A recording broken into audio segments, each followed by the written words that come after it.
Hello, friends. My name is Marc. This is the brand new MMA Fighting Live Chat. It is Wednesday, July 11th, 2018. I'm here with Shaun Al-Shatti. It is a pleasure to join you guys. This is something we're really excited about. And first things first, I mean, we'd be remiss if we didn't first thank the effort and all the hard work of the Donk King himself, Mr. Luke Thomas. He built an incredible community here, and taking over the reins is not something we take lightly. Yeah, 100%. And we don't have the technological setup right now that Luke does and did, but we're working on it. We're working very hard, and we're going to try to grow this program along with you guys and with your support, and we appreciate that support greatly. This is kind of day zero right now of this live chat. It's not quite quite what we want to see with it just yet, but we're going to get there, and we're going to make it a big thing, hopefully with your help. Absolutely, this is very much a work in progress. We'll get audio, we'll get microphones, we'll get video. We're looking at ways to improve it. We're going to make this as good of a viewing experience as we possibly can for you guys. And also, we're going to work very hard to get this uploaded to all the usual places you guys are used to finding the live chat. Yeah, for sure. iTunes and whatnot. We got a lot of questions about that already. So we're definitely going to work on that. But let's jump right in here, because you guys don't really care about all of that housekeeping stuff. You really want to talk about MMA. We're coming off UFC 226. They really want to know whether the taste of my foot is still in your mouth, Marc. That's what they want to know. Look, Shaun, we can get into that a little bit later, but let's just say that I'm still washing that taste out with delicious coffee from my MMAfighting.com mug. Right there. Anyway, UFC 226. It came out. Dave Meltzer from MMAfighting.com and the Wrestling Observer newsletter reported yesterday, Tuesday, that the UFC 226 pay-per-view buy rate, a bit disappointing, Shaun. Not what people thought it would be for a super fight between the heavyweight and light heavyweight champion Daniel Cormier, Stipe Miocic, which Cormier, of course, won by knockout in the first round. Dave Meltzer reported that it's somewhere in the 400,000 or maybe even less than that range. Certainly more than I think you and I thought it would. I'm sorry, less than I think you and I thought it would be when we were there in Vegas last week. What are your thoughts on this? Yeah, you know, it's a little surprising, right? Because I feel like when we were in Vegas, there was a big fight feel in Vegas, although I wonder if that was a symptom of just being there on the ground. Because speaking to people who weren't there and like through Twitter and things like that, it almost felt like there wasn't a big fight feel and there wasn't a lot of buzz to it. And also, I mean, historically, man, like Daniel Cormier, for as great as he is and as awesome of a person as he is and as amazing of a fighter as he is, he's never really been a draw on the level that, we consider a lot of these guys like a John Jones and a Conor and a Ronda outside of his John Jones rivalry. That rivalry always draws. But otherwise, Daniel Cormier more or less always is around this number of 200, 300, 400 buys. Yeah, I think that's probably correct. I mean, and Miocic has never really been a huge draw either.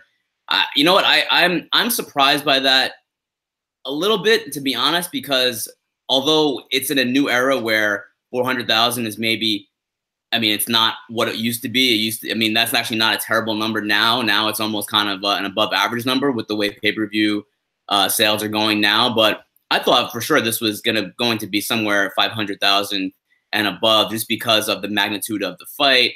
I mean, I know that both guys didn't necessarily promote it via trash talk, and it kind of makes me a little bit sad that maybe if they had, it probably would have gotten more pay-per-view buys. But I'm okay with them not doing it because it should sell itself. Then there's the whole situation with the co-main event falling out between Max Holloway and Brian Ortega. Of course, Holloway was going to defend the featherweight title. I don't know how much that played in, maybe a little bit. And I do think that there is a case to be made that there's a little bit of a deterioration in the trust of the UFC product from fans. Absolutely. You agree with that? Absolutely. I mean, I think it's almost every pay-per-view so far this year where we've lost either, a title fight or a big fight leading up to the event, even the week of the event. I mean, this was another example where we lost a major fight the week of the event. Also, one thing I do wonder at this point is it almost seems as though stacking these cards, because like for example, Saturday was stacked to the brim, right? Like after the first fight, every single fight was compelling. It was intriguing. There were storylines. It's almost beginning to really be crystallized that maybe doesn't matter as much as we would hope so. I mean, as hardcore fans, as journalists, we love cards like that because it's just nonstop excitement. It's nonstop interest. But I wonder how much that actually helps the overall pay-per-view buys, because ultimately, and I hope it's not a sunk cost almost to where the UFC starts to move away from this idea if they can't get, some sort of revenue from it or some sort of like upstream from it. Certainly, and I think that Dave Meltzer, and he's kind of the pay-per-view and the ratings guru, has always said that the most important thing far and away is the main event, not the co-main, not the main card. Those are all very secondary to how much people are going to put in as far as money into these cards. Speaking of ratings and pay-per-view buys, the UFC set up what will very likely be a huge windfall at the box office, a huge windfall on pay-per-view. Brock Lesnar entered the cage against Daniel Cormier on Saturday. We all saw that happen.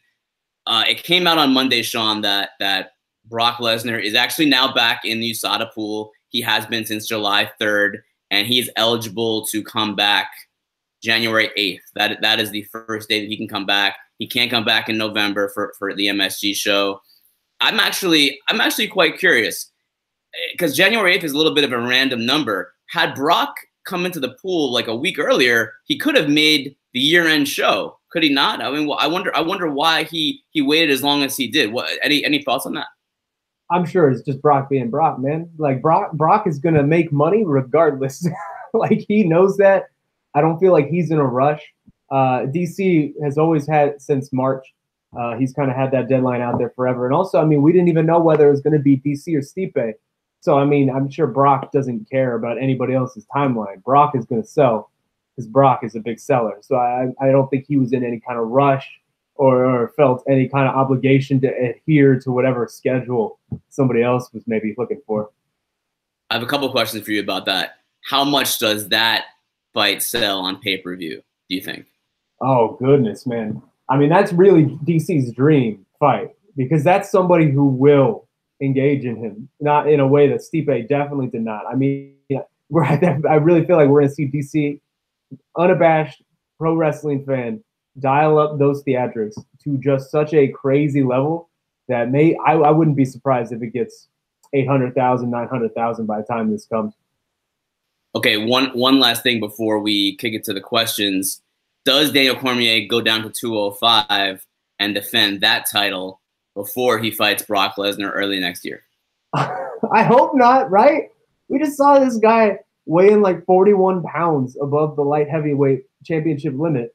Like he has 1 or 2 fights left in his career. I do not see any reason why he should do this other than the fact that it seems as though he really just wants to go right off into the sunset, still holding those 2 titles. In which case, I mean, I can respect the hustle on that. But God, man, I mean, I hope not. Although he really seems to have an interest in Shogun. I think part of that is he would just like to get that name on his resume, and that seems like a relatively easy fight for him. I just don't want to see him make that weight cut anymore, man. How about you? Who weighs more when they fight, C or Brock, I think? Probably Brock. Probably Brock.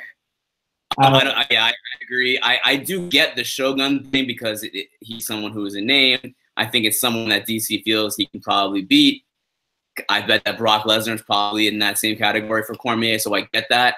But there's too much at stake for Cormier and for the UFC for him to get hurt in that fight. A lot of things can go wrong. The no-brainer is DC versus Lesnar, and I think they just need to just do that. We'll probably get Conor McGregor. Maybe we'll get Conor McGregor back before the end of the year, so that can carry the UFC into 2019. And then we have that big fight between DC and Lesnar for the heavyweight title. Absolutely. Well, now let's jump into some questions. As always, we're going to answer questions on Twitter using the hashtag chat rappers, and as well on the website, MMA Fighting, and green questions, which means you get wrecked 3 different times. Those will usually take priority. So first question comes from the well-named Eat My Shorts. He asks, question, for me, the UFC Boise card, the main event is Elkins versus Volkanovski. Tremendous fight. He says, I think this is the best fight of the card. What do you two think of this matchup? And do you think the bout order on this fight is buried on the or what do you think of the bout order basically being buried on the prelims, despite the fact that Elkins is ranked at featherweight and Volkanovski is a good prospect? I mean, I don't love to talk about bout order. I don't think it matters all that much unless you're the main event or the co-main event. I did see some people this week kind of complaining that Sage Northcutt against Zach Otto is slated now for the co-main event. I have a hard time getting upset about that. And also, while we're talking about ratings earlier, one of the things that Dave Meltzer reported yesterday is that, very interestingly, the Tough finale last Friday, the prelims have the same rating as the main card. So I mean, it's now at the point where pretty much the hardcore fans are watching these cards, and they're watching the whole thing. They're watching the prelims, they're watching the main card. There's not necessarily a huge difference between the two. I mean, I guess there probably will be when it's a more normal Saturday card, not a Tough finale. But I understand what Eat My Shorts is saying. I do, and I think that Volkanovski Elkins fight is a really good one. But there are a myriad amount of reasons as to why the UFC does things the way they do as far as bout order, and those guys don't have the biggest names. Even though I think that could be an incredible fight. Sage Northcutt is still someone that people know, and they put him on TV, and he's recognizable, and he's in the promos, and I don't get too caught up in bout order. Yeah, I mean, Darren Elkins too. I mean, he's a guy who it almost seems like he could just go out there and rip somebody's heart out, Kano style, and it wouldn't even matter. He would be on the Fight Pass prelims the next time out. I mean, he's won like 6 fights in a row. He just subbed Michael Johnson. I mean, he had that head kick over Mirsad Bektik.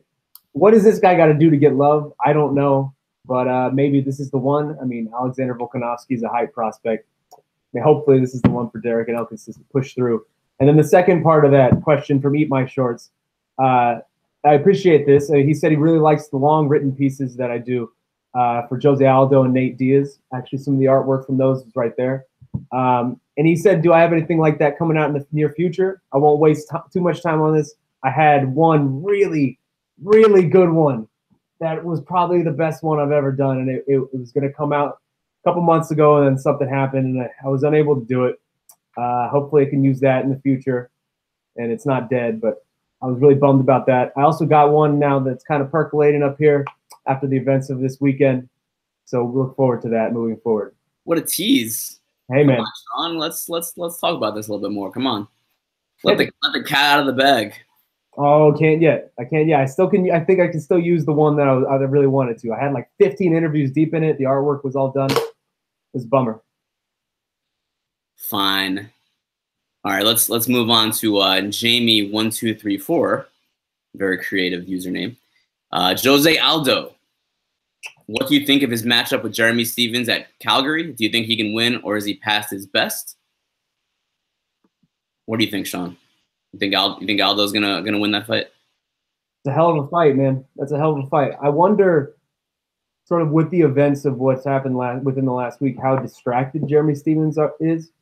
He seemed like he really got up for the opportunity to fill in late notice in the Brian Ortega and Max Holloway situation. Also, though, man, I wonder what Jose Aldo just looks like fighting someone who isn't Max Holloway, because really we haven't seen that in a while. I mean, he's lost 2 in a row, but both were to Max, and both were basically the exact same fight.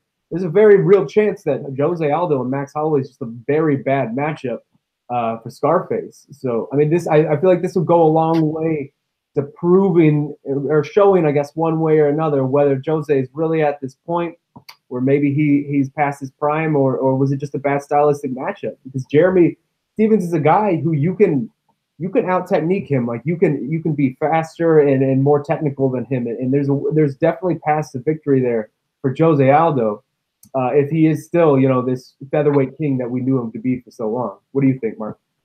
Man, I have no idea who wins that fight, honestly. And I love that Calgary card so much. I think it's so good. I'm gonna be heading up there for that one. I honestly have no idea. I don't like to make predictions until I get there on fight week and I see how they weigh in, how they look, and then I still get the prediction wrong anyway, so it really doesn't matter. But I think that fight's a toss-up at this point. Jamie's also asking, do you think Stevens will get pulled from the fight to fight Ortega at UFC 227? I highly, highly doubt that.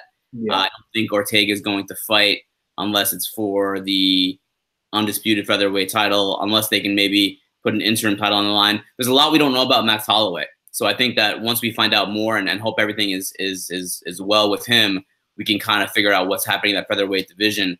But as of right now, I'd have a hard time thinking that Ortega would take that fight in LA with Stevens. Yeah, I agree with you. I think Ortega's probably going to wait out the Max Holloway situation. That's the fight he wants, and that's the fight. I mean, I want, to be honest. That's the fight it seems like everyone wants. That would be a shame if we didn't get it. So I agree with you. I don't think Ortega's going to be taking anything else anytime soon. How do you think the rest of Aldo's career will pan out? And Jamie 1234 prefaces that question with a few points. Do you think he'll retire soon? Will he be violently finished again? If he wins against Stevens, what is next for him? If he loses against Stevens, what is next for him? What do you think, Shaun? I don't know, man. He's only 31. It's so hard to think about that fact, right? Like, he seems so much older than he actually is. But in fight years, I feel like he is 36 and 37. Like, it's not equivalent. It's so hard for me to say without seeing him fight somebody not named Max Holloway. Because if you remember at UFC 200, right after he got knocked out by Conor, he looked tremendous against Frankie. He was like one of the best showings I've ever seen from Jose Aldo, going 5 rounds, just outclassing Frankie. He looked fast. His leg kicks were on point. And then the Max Holloway fights happened. So it's so hard to predict, but I really feel as though he is not done. I feel like we still got some greatness left in Jose Aldo. I think that's actually the intriguing part of this fight with Stevens. We're going to find out a lot about where Jose Aldo is in this point of his career in that fight, because Stevens is one of the toughest, most durable, hardest hitting guys in that division, and he is no joke. And if Aldo can get by him, then he's still in the mix. If he can't, well, I mean, he may. I'm not going to say that he's done, of course, by any means. Also worth noting about this whole situation, Shaun, with Aldo and Stevens and Ortega. What happens if Max Holloway has to move up to the next division up, lightweight? If this really is a weight cut compounded issue, these are very important fights coming up. It could be I mean, one of these guys could possibly be fighting for a vacant title. Yeah, absolutely. I mean, and that's a very real possibility, what you said about Max Holloway. I mean, there's a very good chance that he does have to move up, if not immediately, then relatively soon. So all of these fights could go a long way towards positioning sort of who's that next guy to take over.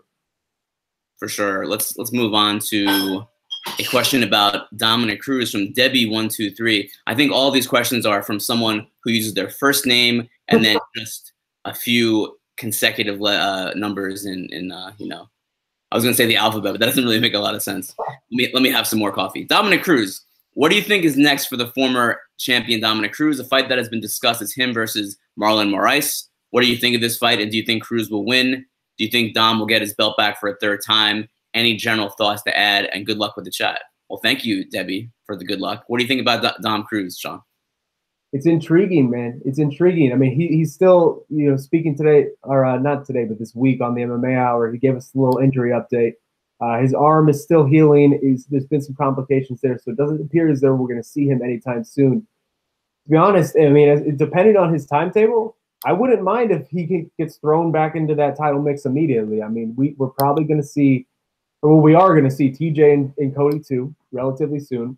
It seems as though Marlon Moraes is the next guy up, if not him, Rafael Assunção. Depending on Dom's return, I would like to see him either get that title shot or face either the Moraes or Assunção, whoever doesn't get thrown into that next opportunity. What about you? You know what? I'm very content with hearing Dominick Cruz on broadcasts. And oh, don't retire the guy. What was that? Don't retire the guy. Come on now. No.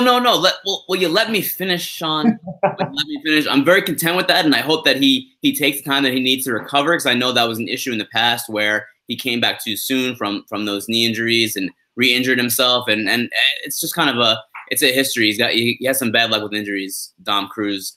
So I hope he takes the time that he needs. You know, he's doing great. I think he's won 3 Analyst of the Year awards at the World MMA Awards. So he's doing great in that part of his life. He has a bright future there. So take the time that you need to get back, heal up, and then he's right back in the mix in the division. I think, as you said, it's a title eliminator fight. It's a title fight. It's something like that. Maybe it's Marlon Moraes. Maybe it is, a Jimmy Rivera, who he was supposed to fight last year. No, before he got injured, he injured his arm.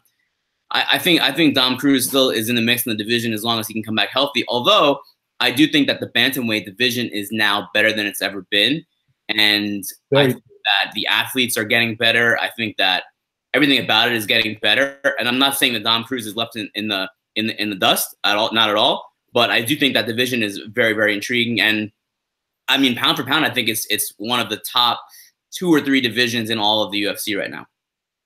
I would agree with you 100%. And, one thing you mentioned sort of how much of a joy it is to listen to him break down things. I mean, just even hearing him this week on the MMA Analyst, hearing him get to the nuances of stuff, nuance the nitty gritty of technique and sort of how DC was able to do what he does and things like that. It's just tremendous to hear, man. And, I know, I just told you not to usher him into retirement, but whenever he does decide to hang him up, he's going to have a long, long career ahead of him as an analyst. 100%. Now, moving forward to the next question. And also, we're getting a lot of comments on the mic quality. Apologies again. This is a work in progress. I want to keep reiterating this. This will get better. The mics will get better. The audio, the visual, everything will get better. But moving forward, Secret MMA wants to know, Marc, this is the most important question of the day. Is Justin Timberlake a great, quote-unquote, artist? He only is asking because Luke loves him way too much. Does Luke really like Justin Timberlake? I don't know whether he's being sarcastic or not. I'm gonna guess that he's being sarcastic.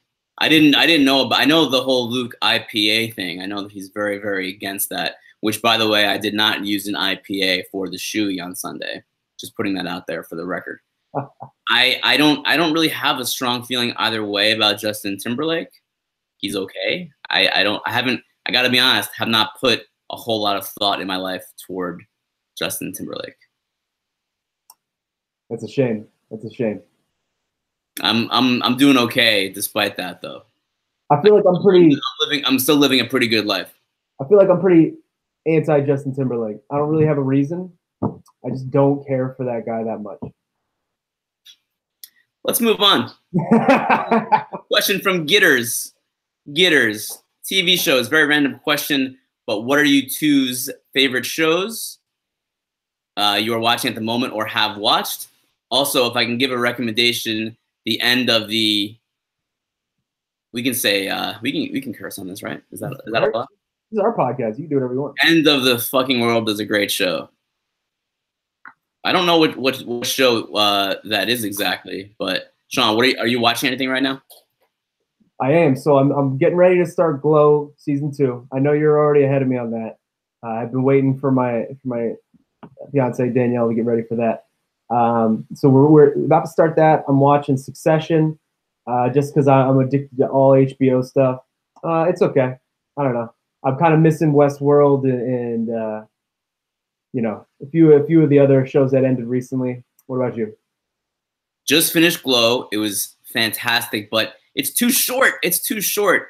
10, 30-minute episodes is just not enough. I felt like a fiend at the end. Like, where I want more Glow in my life. I'm not used to these 30-minute shows. Every show on Netflix and HBO and Showtime is all an hour, and then all of a sudden Glow is 30 minutes, and I'm kind of like going through withdrawals. But that's a great show. I love both seasons. I thought the first season was better, but I thought the second season was really good too. I'm a few episodes into Westworld. We watch a lot of stuff. Handmaid's Tale. I'm on right now. That's a great show on Hulu. Kind of a bleak show, put it that way. Bleak is a good word. A whole bunch of stuff. I don't have any favorites. Billions is really good on Showtime. I love that show. Have you ever watched Billions? Man, I don't have Showtime, so I've never gotten Billions, but I've heard so much good things about it. Very well written show. I dig that show a lot. Yeah. Let's move on. I think this is Gitter again. Yeah, let me ask you this one because this is your beat. This is Okay. you know all about this. So I'm this down. from Gitters. He says, "Hi guys, what do you think the resolution will be to the Nick Diaz battery case? Do you think Nick is guilty? Will this change fan perception of him because Nick has always had the most hardcore fans? And if he is found innocent, do you think it will still negatively impact him? Any general thoughts you want to add?"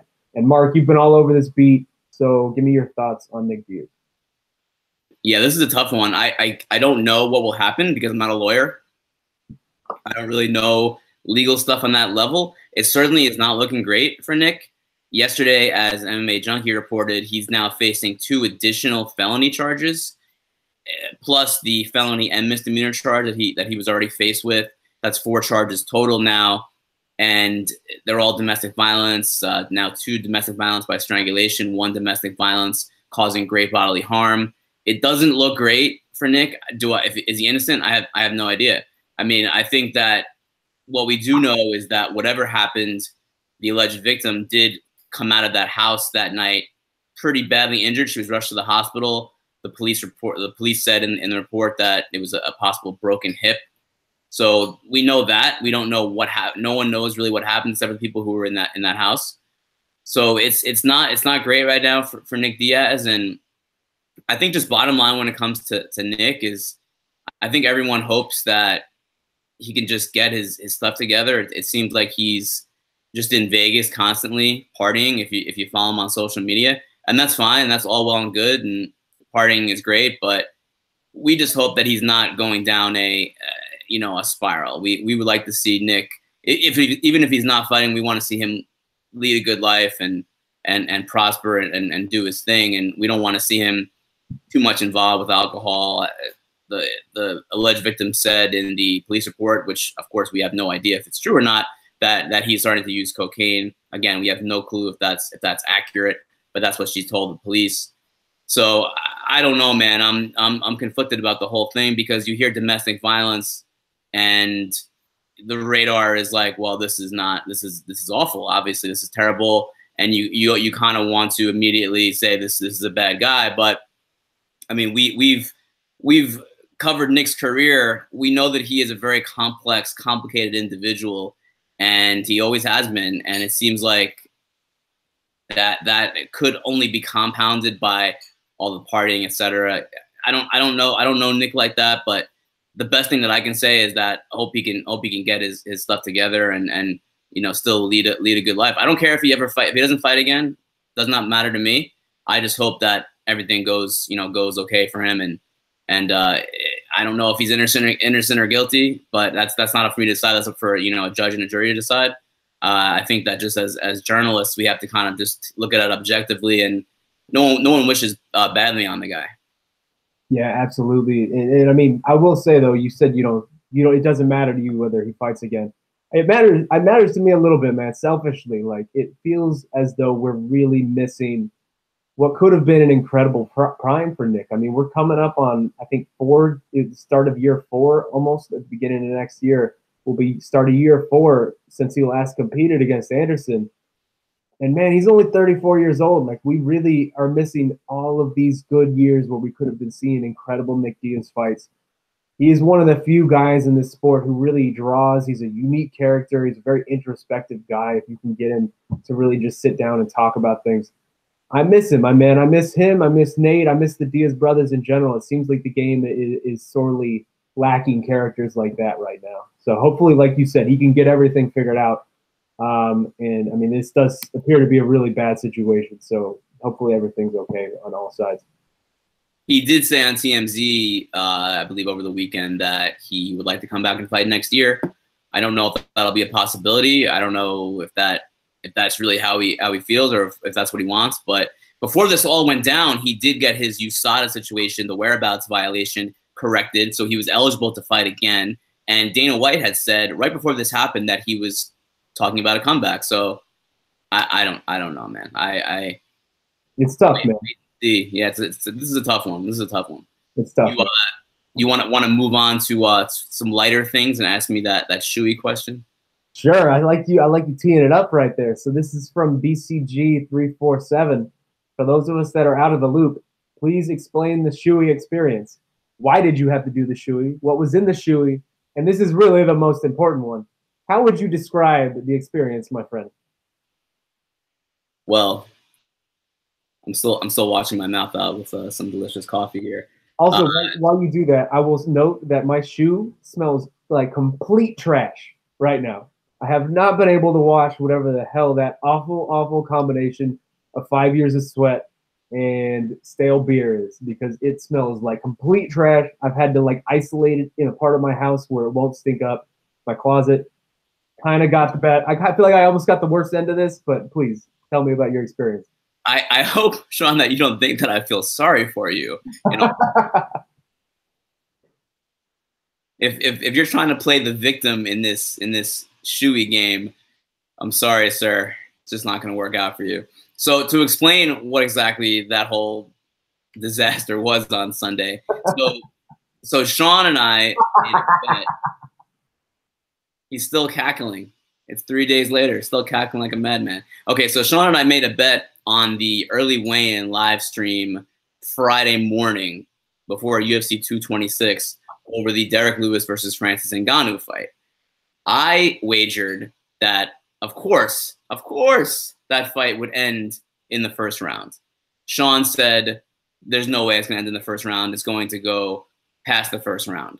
And we, inspired by Tai Tuivasa, Bam Bam, UFC heavyweight, Aussie shoey king. Inspired by him, we wagered that whoever lost that bet would have to do a shoey. I think that everyone knows by now what happened between Derrick Lewis and Francis Ngannou was one of the worst fights in UFC pay-per-view history, probably the worst UFC pay-per-view co-main event of all time. And it went to decision. So of course, Sunday I had to do a shoey, and it was pretty disgusting. Although I will say one thing about this, and this is not how I thought it would go down, but watching it after on video is actually worse for me than the actual practice of doing it, because when I was doing it, I kind of went to a happy place in my head. Now watching it back under those circumstances and remembering that it was actually me, I have to watch it and kind of disassociate myself from the shoey video. I have to watch it as if I'm watching someone else do it and not me do it, because if I think that it's me doing it, I'll probably throw up. So I want to add a few things to this.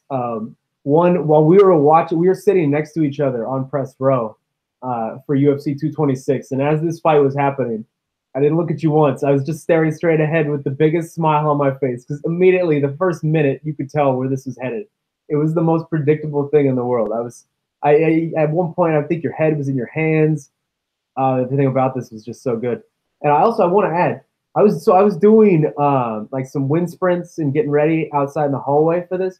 And so I thought that would be enough, because like we had discussed beforehand, this is how much of a boss this guy is. We had discussed beforehand, like, do you want to do the spit? Do you not want to do the spit? He's like, well, no, I'm not going to do the spit. And it's like, well, okay, that's fine. I would never force you to do that. So I accidentally to clarify one thing, I never said that I would not do the spit. You guys, meaning you, Esther, and Casey, said, no, you don't got to do the spit. It's fine. And I was thinking to myself, like, I know what I'm gonna get. I know the comments I'm gonna get on this video. I know the tweets I'm gonna get. They're gonna say, well, you got to do it again. You didn't get, no one spit in it. And that's exactly what I got. So if you want to hear your story. Well, I feel bad because I wasn't expecting the spit. I wasn't expecting the request for the spit. So I had just been speaking. I had too much spit. So it was just really, it was a bad situation all around. But credit to you, man. You're a boss. You followed through on that in a way that it was very impressive. I'm getting a little sick right now thinking about your spit in a beer in a shoe down my gullet. And also to the people who are saying that I spilled too much, look, man, I've never drank beer out of a shoe before. I had no idea the kind of acceleration and the width that would come out. Actually, you know what the grossest moment was, Shaun? The grossest moment was when my bottom lip initially touched the shoe. I was like, oh, this is what have I done with my life? Like, how did I get here? Shoes are not good drinking vessels. People don't understand unless they try it. Like, shoes are not aerodynamic drinking vessels. It is you did as well as you could for your first time. Although Bam Bam has Tuivasa has invited us to join him for after his next fight, so we might have to join his little post-fight celebration there. I think that for Tuivasa's next fight, we have to bring him on the post-fight show, and we're all gonna do a shoey. What do you say? I'm down. Let's do this. Hopefully, it's not in Australia or something like that, because then I don't know if we could make it. But otherwise, let's do this. Yeah, I think I could do it again, and I do want to redeem myself from missing my mouth with all that beer. It's a shame to waste beer, even if it's coming out of a shoe. All right, enough talk about spit and shoes. Let's get back to some MMA. Going back through some of the questions on the website. It's for you, Marc. Francis Ngannou, Derrick Lewis, and Stipe Miocic in the rest of the heavyweight division. If Derrick Lewis can get healthy soon, what fights make sense for the former champ and the two former top contenders to tide the division over as Daniel Cormier waits for Brock Lesnar? Personally, J.S. Davis would love a heavyweight Grand Prix, and he says good luck in taking over the chat. Thank you for that. Yeah, there are a few very interesting names at heavyweight, and they're going to kind of be on hold now as they wait for DC versus Lesnar next year. So I think that in the next 6 months, one can separate themselves, and talking about guys like Curtis Blades and Alexander Volkov and aforementioned Derrick Lewis, I think that I have a fight coming up, I believe, in Moscow, does he not? You cut out a little bit. What did you say? Oh, Volkov is on that Moscow card coming up, right? Remember? I believe. I believe he just weighed in as a extra. No, I'm saying the Moscow card. Am I losing you? I don't know. Your connection's breaking up a little bit. This is our first experience with technical difficulties. I'm sure we'll become fast friends with technical difficulties. Volkov doesn't have a fight booked though. Okay, that's right. Yeah, I mean, I think one of those guys can separate themselves from the pack in the next 6 months. But the person that I really want to see back in the octagon is Cain Velasquez, because I think that he has a chance to come back and reclaim his throne as the top heavyweight. Stipe Miocic, let's not also forget. I mean, let's not forget him. This is a guy who was the statistically most successful heavyweight in UFC history, so he should absolutely go back into a big fight. And hopefully Cain Velasquez can come back and fight one of these guys, whether it's Curtis Blades or Volkov or someone like that. And yeah, I mean, a Grand Prix would be pretty cool. I don't know if it would shake out timing wise with when the Lesnar DC fight will come about. Because I mean, you also have to remember if Cormier does beat Lesnar in January or February or whenever they do that fight, that's likely Cormier's final career fight, and then the title is going to be vacant. So there needs to be two clear contenders for, spring of next year, say. Yeah, and I agree with you on that fact entirely. We need to have a two figured out by the time we get to the Brock Lesnar DC fight. And it really feels like there's three right now, right? There's Curtis Blades, Alexander Volkov, and then there's Derrick Lewis. Right. So at some point, there's got to be some permutation of matchup that you can do that can sort of figure that out. Whereas for Francis Ngannou, I feel like he kind of almost has to start back at the beginning a little bit, maybe give some guys the lower half of the top 10, top 15 a shot, maybe like a Tai Tuivasa, or a Justin Willis or something. He's going to have to work his way back up after 2 straight losses, especially after that last one, man. I mean, we were in the arena for that one. It was rough. It was a rough fight. I'm not. Yes, it did. I'm not breaking any news with that. And Derrick Lewis, man, I think, honestly, I feel like it's going to come down to Curtis Blades and Alexander Volkov, just because I wonder how bad Derrick Lewis's back is, man. Like, this is a thing that's affected him for years. It affected him in the Marc Hunt fight. At one point, he retired because of this injury. It's a bad injury, and it seems to be lingering. And if Saturday was any indication, it's not getting any better. I wonder how long he's going to have to be out. And ultimately, if he's ever going to be back to, like, the 100% swanging and banging Derrick Lewis that we're used to seeing. I hope so, man. I really hope that he takes some time off and gets that corrected for good. I know back injuries can always linger, but I hope he gets the treatment that he needs. Maybe, I don't know if he needs surgery, take some time off.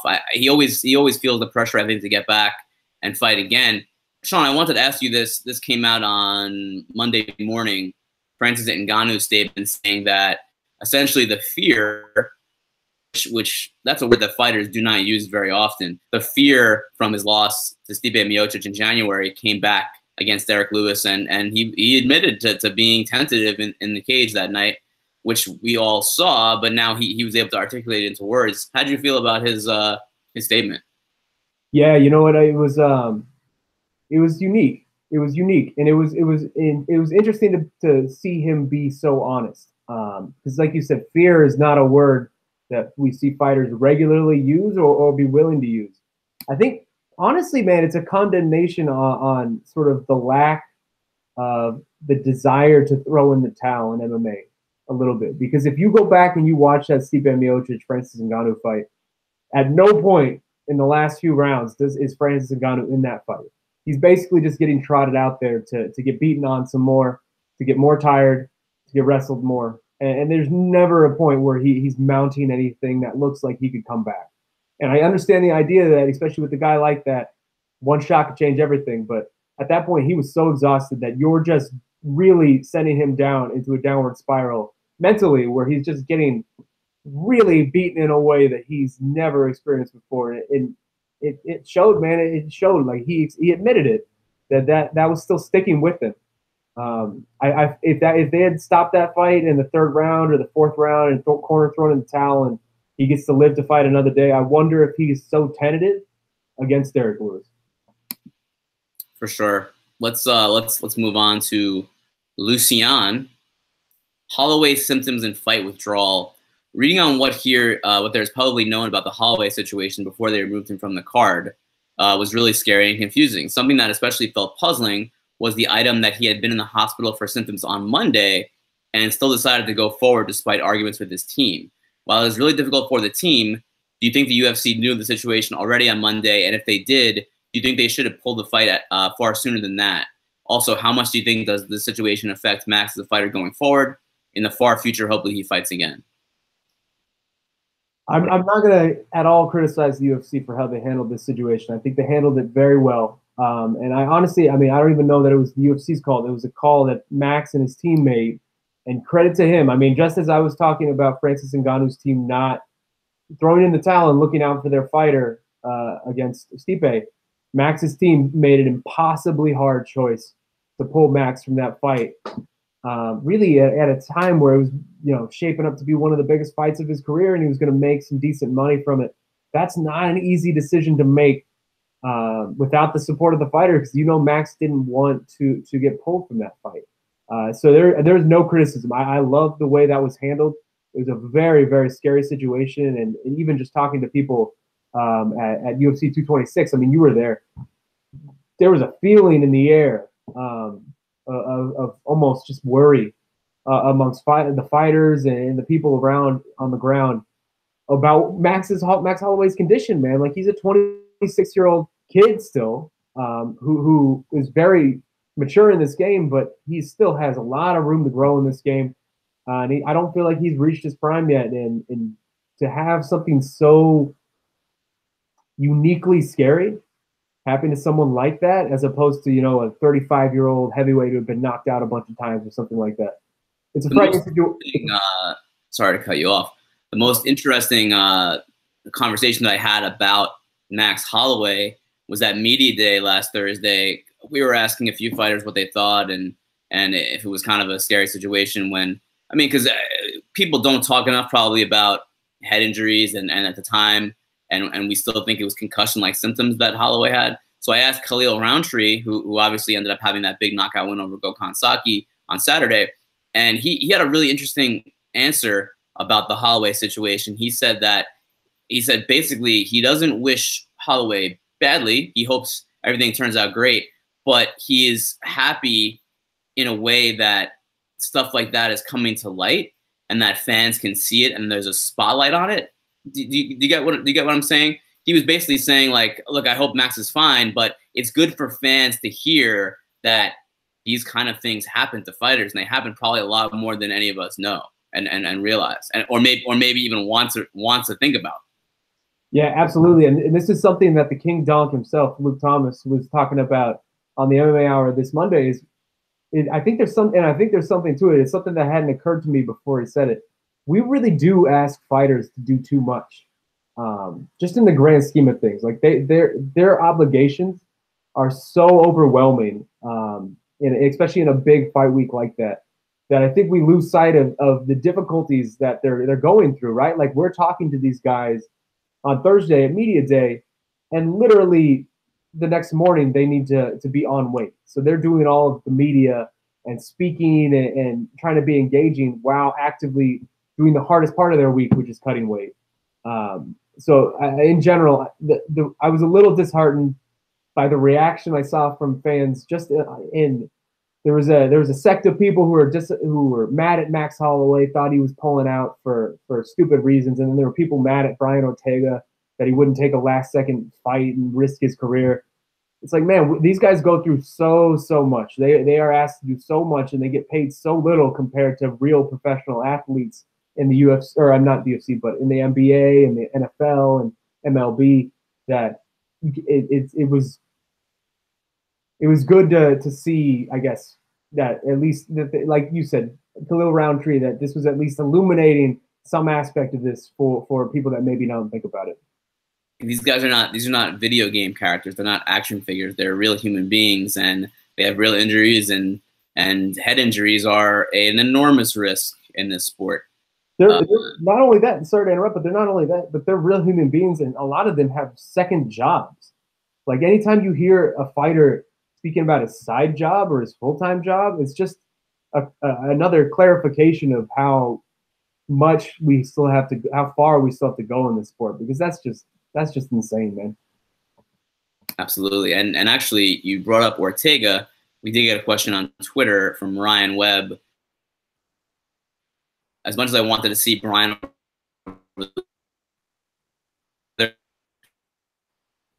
this or disagree. You broke out a little bit there. Could you repeat that? Sure, just for you. Basically, he's asking, do you agree? Are you glad that Ortega didn't try to take a short notice opponent last week? Yeah, absolutely. There's not even a question in my mind about that. I mean, this is a man who's been preparing for months to fight Max Holloway, to fight for this title. Why risk it? Why risk everything that he's built in his UFC career and this incredible run that he's on, this momentum he's gathered with this Frankie Edgar knockout, to take a short notice fight on 2 days' notice in something that won't even get him the same kind of stakes as the Max Holloway fight? And also, man, I mean, not for nothing, if the fight that they're trying to put together is Brian Ortega versus Jeremy Stephens cuts a lot of weight, man. Jeremy Stephens cuts a lot of weight. That's a big weight cut for him. And I don't know where he was on that weight cut. I know he had started his weight cut, and he only had a couple days to make it. But there was a legit chance that, Brian Ortega is going to be put in a situation Friday morning where Jeremy Stephens misses weight by a couple pounds, and then we have to go through this song and dance all over again. If I'm Brian Ortega, I make the exact same choice 10 times out of 10 and just live to fight another day. What about you? Well, this is a vicious cycle, right? We're talking about these extreme weight cuts. Let's say Jeremy Stephens does take the fight Wednesday night, and he somehow makes the weight on Friday morning. At what cost, right? Even if he does make the weight, that doesn't mean that he's not putting himself through just misery and brutality to get those pounds off. That's what he would have to do. There's no easy way to, I mean, let's say he was 15, 20 pounds over. There's just no easy way to do that on 30 hours, 31 hours notice. Even if he does make the weight, and fighters always think they can make the weight, and that is being a fighter, right? That is having that unbridled confidence that you need to get into a cage and fight another human being for a living. So I have no problem with him saying he thinks he can make it, and knowing in his heart he can make it. But even if he made it, even if he hit that number on the dot, 145, at what cost? We're talking about Max Holloway having concussion-like symptoms, but I spoke to a lot of fighters, Shaun, at Media Day last week, and a good amount of them believe that there is at least some kind of tie to weight cutting, extreme weight cutting. And of course, Holloway tried to fill in at UFC 223 in April on only a week's notice, had a ginormous cut to try to get to 155. Yeah, I mean, in just about 6-7 days, and couldn't make it. but we don't know how he. I mean, we don't know what he was like that got the doctors in New York to pull that fight. We can only imagine what it's like. We've seen a glimpse into some of these weight cuts and what fighters look like on the regular, so we can kind of imagine how bad that must have been for him. It's a lot of weight he was trying to lose. How much does that play in to the concussion-like symptoms? He cuts a lot for 45. He's been doing it now for a number of years. He's probably no longer a 145-pounder. Kind of like I don't think Conor McGregor was at the end of his run at featherweight. I think it's time for Holloway to move up. And the whole Stevens thing is like, look, I understand you want to fill the spot for the pay-per-view. It's great to get everyone paid. Everyone wants that. But at what cost? Would Stevens be wrecking his body to try to get down? And then it could cost him a fight in the future, or it could cost him health issues in the future. It's not worth it, in my opinion. I agree with you, man. I agree with you. Now let's move on to the next question from Twitter. This is from Jay Lewis. Marc, your expectations for the next 12 months in the 205-pound division. This time next year, who will be the champion? You know what? That's a really fascinating question, because Cormier is the champion now. No matter what happens between now and March, he'll no longer be the champion when he retires. Obviously, the belt will go vacant, or maybe if he takes a fight, someone will beat him. But I think that the big fight to look out for in the near future is UFC 227, Alexander Gustafsson against Volkan Oezdemir. That's a really big fight. I think the winner of that kind of positions himself to fight for a title, or maybe fight for a vacant title next year if Cormier doesn't come back to the division. I think that's kind of like the #1 contender fight in a way. And then I'm very curious to see two fighters who are moving up from middleweight to light heavyweight, who I think can be right in the mix in that division. And I'm talking about Luke Rockhold and Yoel Romero. Oh, which his agent Nakikawa said on Ariel Helwani's show on ESPN on Monday that they are considering move to 205. And you know what? I love that idea. And the prospect of seeing Yoel Romero in the octagon without having to destroy his body 24 hours before, 30 hours before, is actually a frightening thought. He may be a little bit short for the division, but physically he's a modern day marvel. And I am now excited about light heavyweight. I think that with that infusion of talent, with the guys who are already there, like the Ilir Latifis, the Glover Teixeiras, the Corey Andersons, the Anthony Smith. I don't want to forget Anthony Smith, who's fighting Shogun Rua in Hamburg later this month. I think that guy, again, moving up from, excuse me, I'm getting very excited about 205. I think that division is actually super interesting coming up, and it's a good time because now there's going to be no champion. Someone can rise to the occasion. You know, that's a really good point. I hadn't even considered the introduction of a Rockhold and a Romero to the division. And actually, the time is right for that now, right? Like we just saw it this past weekend. Middleweight's kind of undergoing a sea change now. With you got guys like Paulo Costa and Israel Adesanya, this new crop coming up, sort of making their way. The next title shots, Kelvin Gastelum. Like these are all guys. If you remember, just like a year or two ago, the top four in middleweight was pretty clearly defined. It was Romero, Rockhold, Weidman, and Jacare. And that was it. And there was there's nobody who's going to ascend to that level. And now all of a sudden, Robert Whittaker is the champion. And like I said, Paulo Costa, Israel Adesanya, Kelvin Gastelum, all these new guys are taking over middleweight. So light heavyweight, it seems like a very interesting opportunity for Romero and Rockhold. Ultimately, though, to answer the question, I think Alexander Gustafsson's going to have his moment by this time next year. He feels like a guy who's always been the bridesmaid. He's always been that second place. He fought so competitively against John Jones. Some people think he won that fight. He fought so competitively against Daniel Cormier. Some people think he won that fight. But he just never was able to reach that level. And now, I mean, at this point, he would be seen to be the next guy up, unless maybe he can get overtaken by a Rockhold or a Romero. But I think at this time next year, it's going to be Gustafsson. How about this, Shaun? We're talking about the middleweight title being contested between Robert Whittaker and Kelvin Gastelum later this year after the Ultimate Fighter. Two reformed welterweights, guys who have moved up to welterweight and moved up from welterweight to middleweight and done fantastic there. And by this time next year, we could be talking about someone who is a middleweight being the light heavyweight champion. Maybe all this extreme weight cutting stuff isn't as great as previously advertised. Anyway, and you know, the heavyweight champ is a guy who's fighting at 205 for the past several years. He moves up to heavyweight. He gets a knockout in like 3 minutes. It's the easiest fight of the past several years for him. So maybe there's something to that. That's a fantastic segue, Shaun, because on Twitter, Jean-Luc is asking, hey guys, congrats on the opportunity. Sure, you'll kill it. My question is, what would you like to see next for Stipe? Personally, I'd like to see Stipe versus Cain. Oh, I like that. I like that a lot. We've been hearing for all year that Cain back in the gym. He's back, moving around. He's feeling good. He's healthy finally. He just had a kid, so he's been dealing with, sort of his family and getting that whole situation set up. But it appears as though he's ready to come back this year. And I would not mind Stipe sitting out, resting his brain, resting his head after all the damage he took against DC, which he took a lot of damage. I mean, you saw him at the press conference. He was very marked up for only 3.5 minutes of fighting. I wouldn't mind seeing him sit out and come back and whenever Cain's ready. That's a really intriguing fight.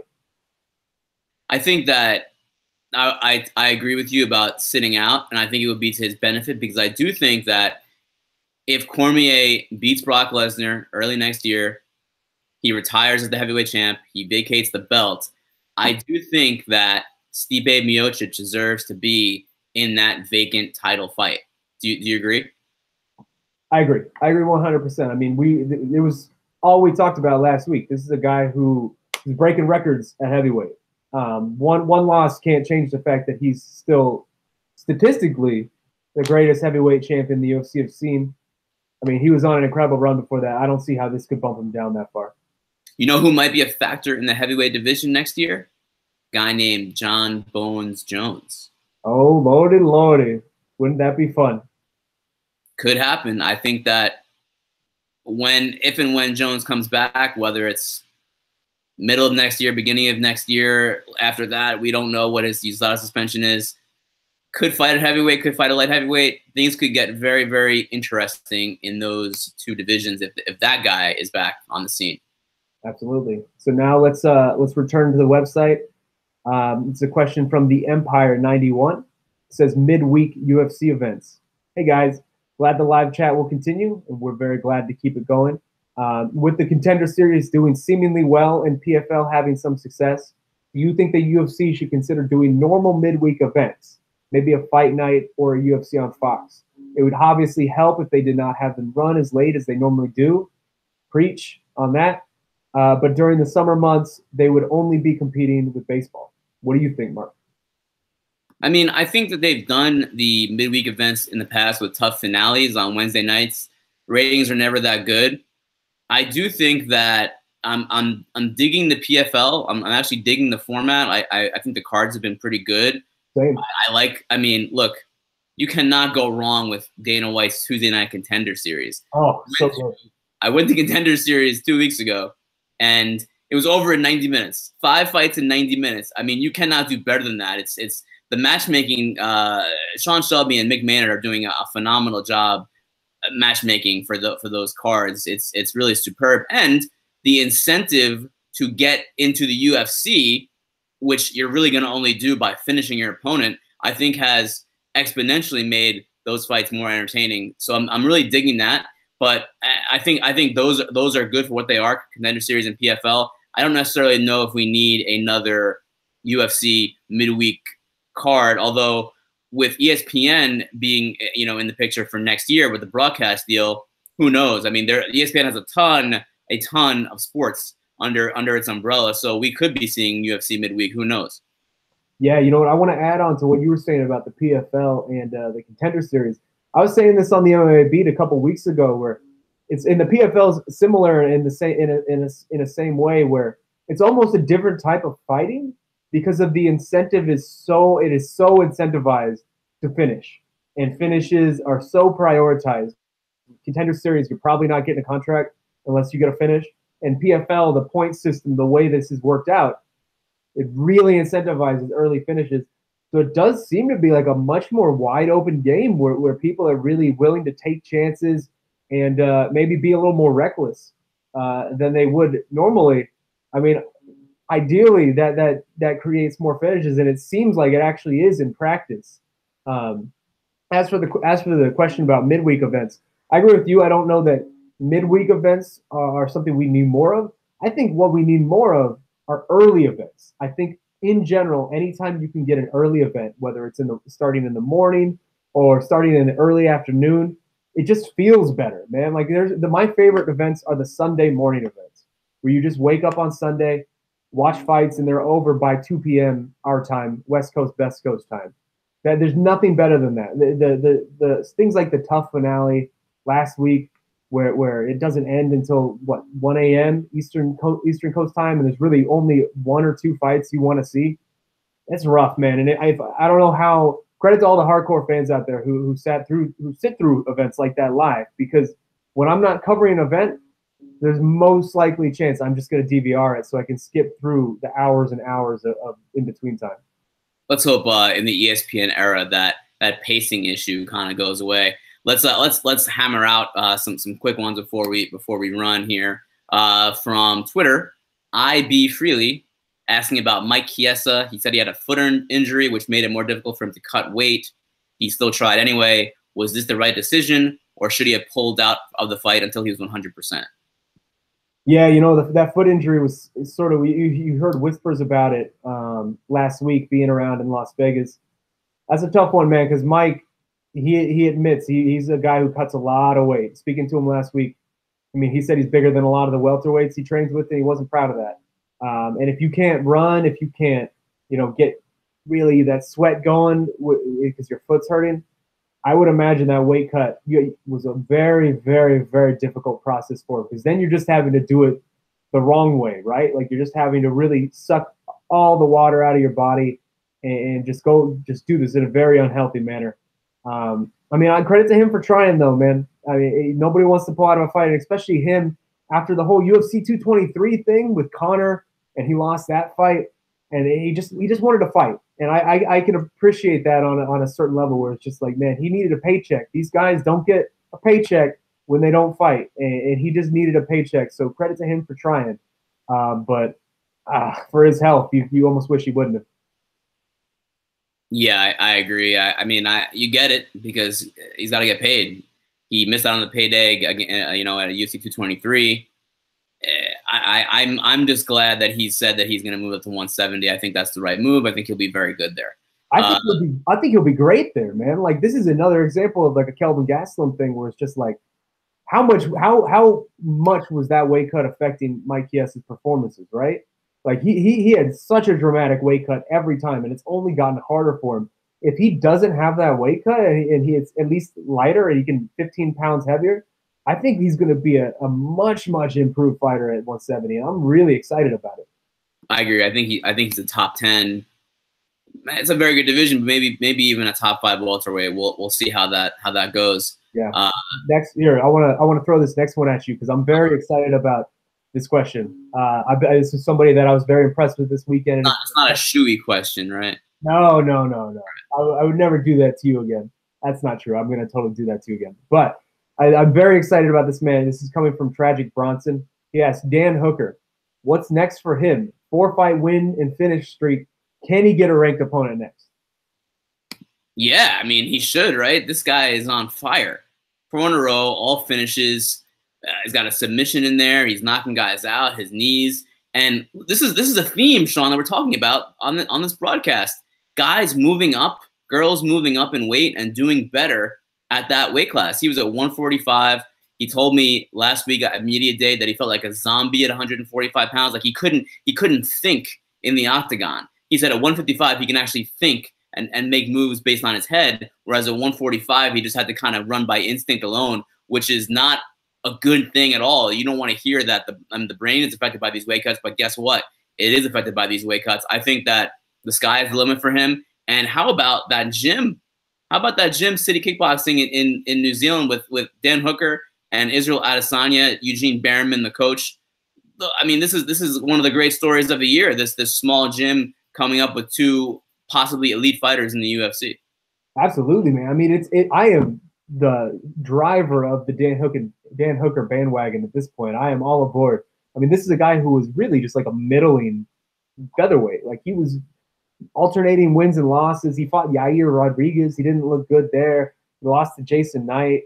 Even lost to Maximo Blanco. Like, it was just not clicking for him at featherweight. But 4 fights in a row, 4 finishes, and each one's been increasingly impressive. Like the Diaz submission came out of nowhere, knees Jim Miller into oblivion, and then this Gilbert Burns one. Speaking to him afterwards, I mean, he was almost mad that Gilbert Burns got knocked out so early. Like he was upset that he couldn't show more of his skills and put more work into that octagon. And I've never really encountered a fighter who was mad at a 2-minute knockout. You're right, man. City Kickboxing really had themselves a hell of a week last weekend. Between the performances of Dan and Israel Adesanya, it really feels like Eugene Berriman's raised a crop of killers there. And I'm really excited to see this moving forward. I hope Dan Hooker can get a ranked guy next. I'm not holding my breath because it seems like these, for lightweight in particular, I mean, James Vick has dealt with this for a long, long time. It seems like it's hard to get guys to fight down, willing to fight unranked opponents. Although who knows? I mean, Paul Felder is a ranked lightweight. He just lost. Michael Chiesa is going to be out of the division, so he's going to be out of the rankings. Maybe there's some opportunity there. So I hope so. I hope Dan gets a ranked opponent.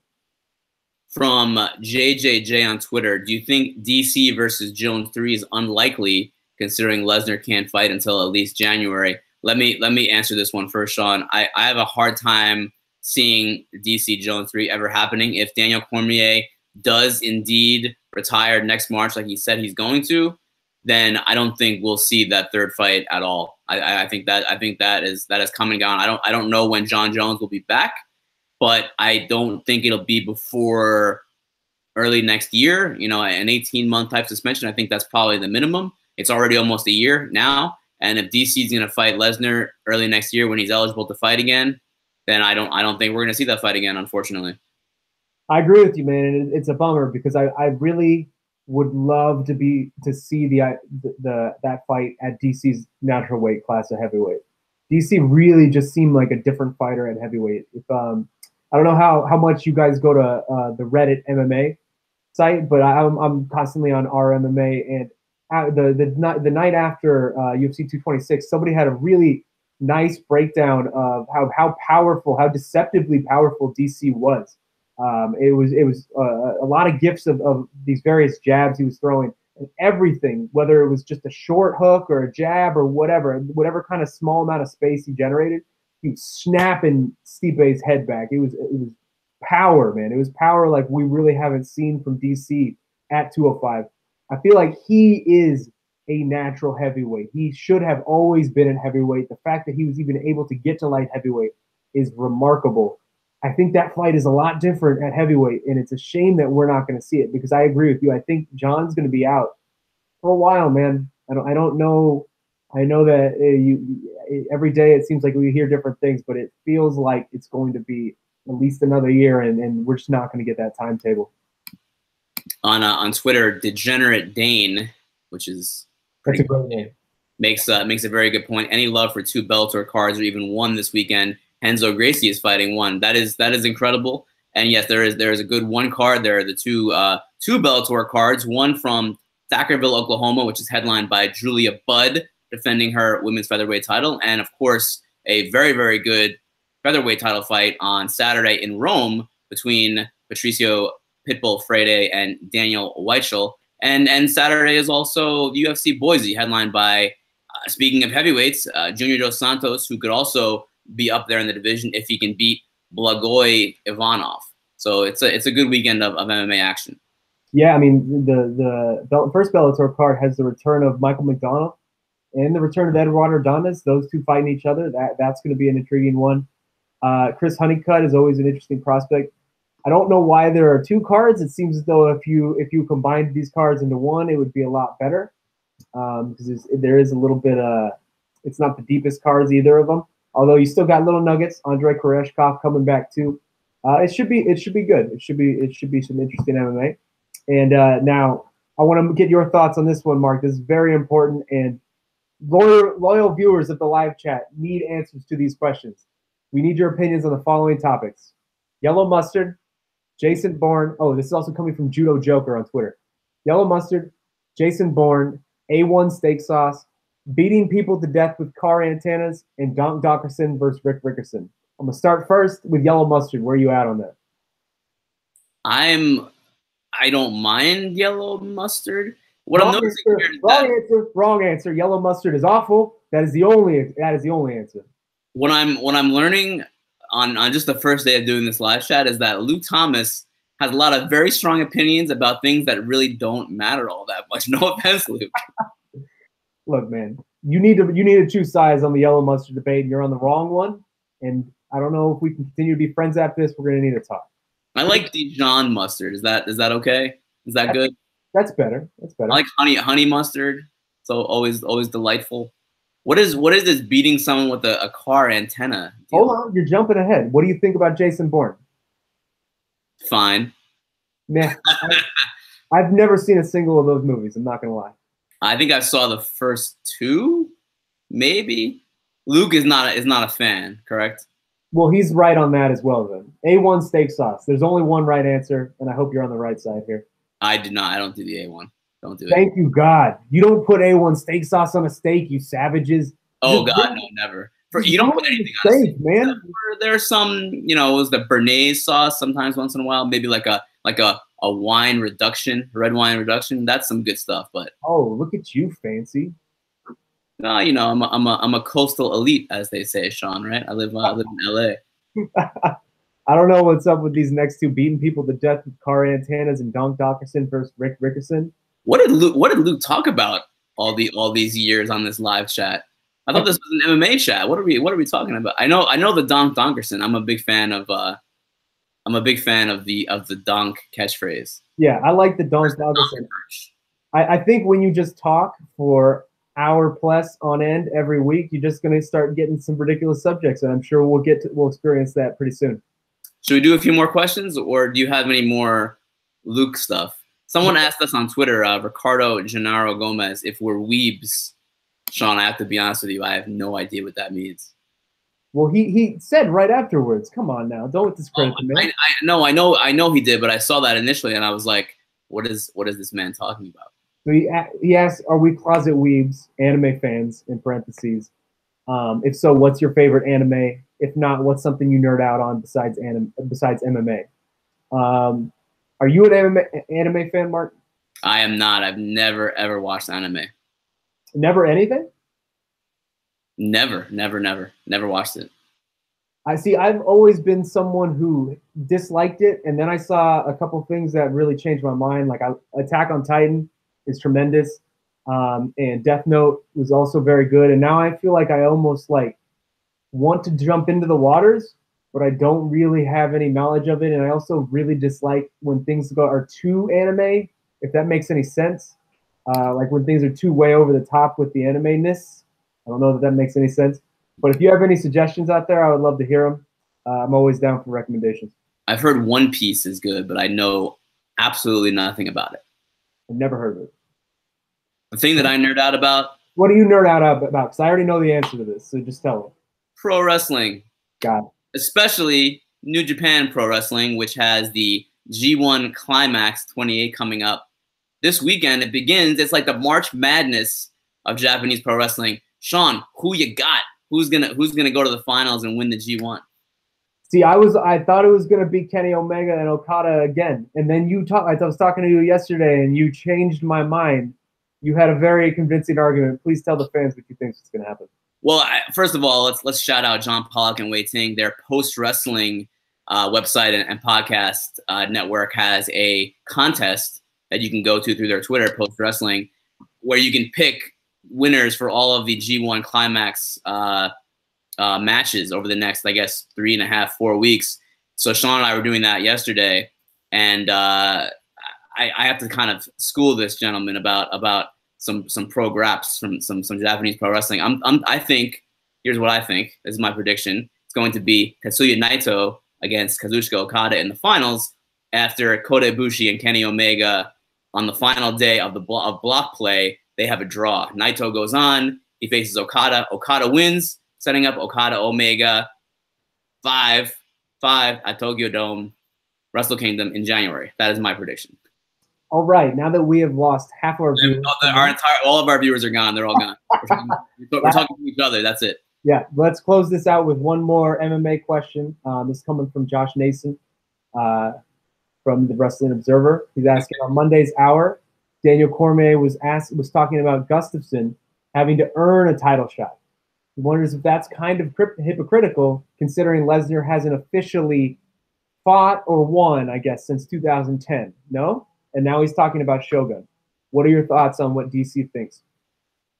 I mean, yeah, I mean, a bit, certainly, yeah, a little bit. But the thing is I think when DC says he doesn't deserve a title shot, talking about Gustafsson is DC's already beaten him once before. He hasn't really done anything in the last couple of years since that loss to really kind of stand out from the pack. Plus, I think that DC's thinking about his wallet. He's retiring in March. I think he wants to go out with a bang and get as many big money fights as possible. And Shogun is a big name, and depending on where that fight is, it could do a pretty good gate. It might do okay on pay-per-view. And I think honestly, DC probably thinks that's a fight he can win. I think he believes he can beat Shogun with relative ease. I mean, there's nothing easy in the UFC, but I think he can win that fight, kind of like the Dan Henderson fight. And I think he believes he can beat Brock Lesnar, and then he can ride off into retirement and whatever he does next on ESPN, on the UFC broadcast with a boatload of money in his pocket. I mean, I would jump in and say you say that he hasn't really done anything to earn that since that. I don't know. That's a little disingenuous, right? Like, he really looked great against Glover Teixeira last year, but that's the thing, is that he's only fought once a year since the DC fight. I mean, he's fought twice, and that fight was in, I believe, 2015. He fought Jan Blachowicz and beat him by decision, and then he knocked out Glover Teixeira, and now he's going to fight this year too. But it's just fighting once a year. It is so hard to build up momentum, and DC even talked about it. Their first fight did not sell at all. It was a great fight, but it just, no one was interested in it. And I feel like DC, I mean, he's a guy who has 1 or 2 fights left in his career. I said this on Saturday, and I still agree. I still believe it. I mean, he's one of the few guys who sort of earned the right, I think, to sort of take that Michael Bisping route and sort of dictate the last, fight or two of his career, sort of play that out how he wants to play it out. Yeah, and let me make no mistake. I think Alexander Gustafsson is the second best light heavyweight in the world after DC if John Jones is not in the picture. Certainly, but I also understand where DC is coming from when he's really just a few months away from retirement. He wants the big names. He wants the big fights. He's already beaten Gustafsson. The guy had to beat Rumble Johnson twice. So I don't know if he really wants to do another rematch before this is up. And I think, as you said earlier on the chat, Shaun, I think Alexander, I think the Mauler's time will be coming next year. I think he could be, he's definitely a guy that could be the light heavyweight champion. Maybe we'll even get to see that John Jones, Alexander Gustafsson rematch, which I think everyone has always clamored for. Hopefully that happens at some point. I think it's time to wrap it up. What do you think? Are we done? I think so. Thank you so much for everyone who joined us today. This is, like we said from the top, this is going to be a work in progress for the next few weeks, next few months, as we figure out the kinks, upgrade our equipment. That is priority number 1. We both are super aware of that, but we are very excited to take the reins of this, and we didn't want to wait. So we'll work through this together. Thank you so much for joining us, and thank you once again to Luke Thomas for creating this incredible community. We are very, very excited to join it and sort of take over the reins of it. And constructive criticism is always welcome. If you'd like to see more of something, let us know. If you'd like to see less of something, let us know. Otherwise, it's been a blast. I'm really looking forward to taking this journey with you guys. Yeah, please do not hesitate, and then I know you guys won't. Let us know on Twitter, Instagram, in the comments. What can we do better? How can we make this chat at the level that Luke had it at, which was very high, perhaps even surpass that. And I just want to throw that out there too. We want this to be as good as it possibly can, and we can only do that with your help. So thanks for tuning in. It's been a really fun first try. There will be many more. For Shaun, I'm Marc. We'll see you guys soon.